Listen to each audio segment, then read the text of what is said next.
Ini bayar. Ayo, arek gendeng salah sing ngutangi.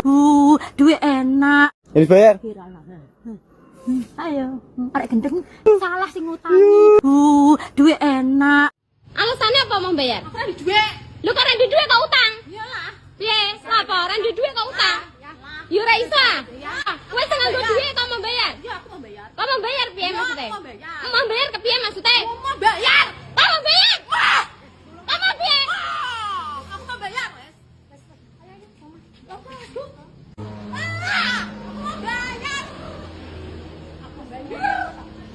Ini yang mau bayar.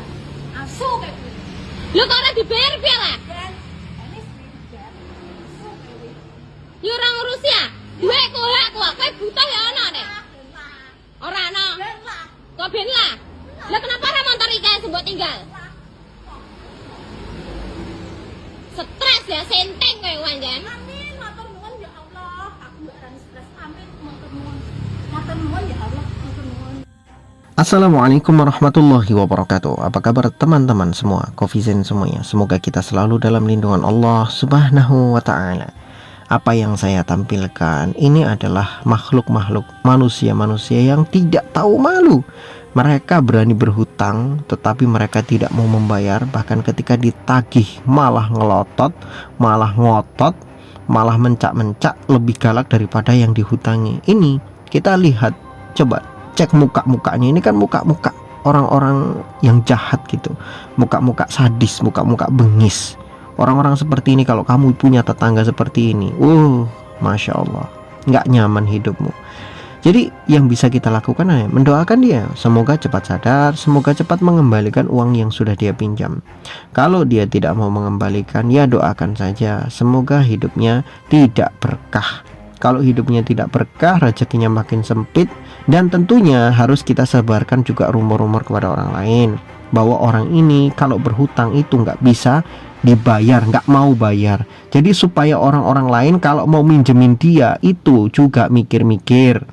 Bukan sekedar mikir-mikir, nggak usah minjemin. Kalau dia mau utang ke warung, warung juga ngomong nggak ada hutang hari ini buat kamu, harus bayar cash gitu. Biar hidupnya sendiri sempit. Orang kok maunya cuman hutang nggak mau bayar, kan enak betul ini. Dan biasanya kalau seperti itu dimaklumi, nanti besok-besok lagi dia akan melakukan hal yang sama. Di mana tempat dia berada, dia akan melakukan hal yang sama. Sudah pasti itu akan menjadi watak. Sekali saja dia dimaklumi, sekali saja dia menang, maka dia merasa bahwa dia pasti di mana-mana akan bisa menang. Nah itu. Ini bahayanya tuh, manusia-manusia tidak tahu diri itu sekali dikasih kesempatan, dia akan menggunakan kesempatan itu untuk melakukan kejahatan yang sama selanjutnya. Nah teman-teman semuanya, sebetulnya bagaimana sih masalah hutang itu?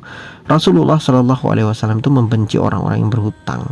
Ada satu kasus di zaman Rasulullah, orang meninggal, dia masih meninggalkan hutang. Rasulullah tidak mau menyolatinya sampai ada orang yang mau menjamin hutangnya. Artinya hutang itu sangat luar biasa. Apalagi memang dari awal orang itu punya niat untuk tidak membayar hutang. Waduh, itu luar biasa. Ingat baik-baik, hutang itu sampai kapanpun akan ditagih. Walaupun meski di akhirat, walaupun sampai di surga, sampai di neraka sana, itu tetap akan ditagih. Masalahnya kalau kita sudah mati, kita mau bayar pakai apa? Makanya yang namanya hutang selesaikan di dunia. Mau sekecil apapun hutang itu, selesaikan di dunia. Ikhlaskan, minta diikhlaskan. Atau yang kedua, bayarkan kalau kamu punya uang, kalau kamu mampu untuk membayarkannya. Itu teman-teman semuanya, Kofizen semuanya. Jadi jangan pernah berpikir bahwa kita akan terlepas dari hutang kita dengan meninggal dunia misalkan. Orang banyak berpikir, wah kalau sudah meninggal hutang selesai. Enggak begitu, Allah akan tagih nanti di akhirat juga. Akan ditagihkan kepada orang-orang yang sudah dihutanginya. Kalau dia tidak mau atau tidak bisa membayar hutangnya, ya pilihannya cuma dua lagi. Kamu menanggung dosa dia sebagian setara dengan hutangmu, atau pahalamu kamu berikan kepada dia juga setara dengan hutang yang kamu miliki. Udah cuma itu aja. Karena nggak ada lain yang bisa kita lakukan di akhirat. Bayar apapun kita nggak bisa, karena udah nggak punya uang. Yang kita punya itu cuma pahala dan dosa.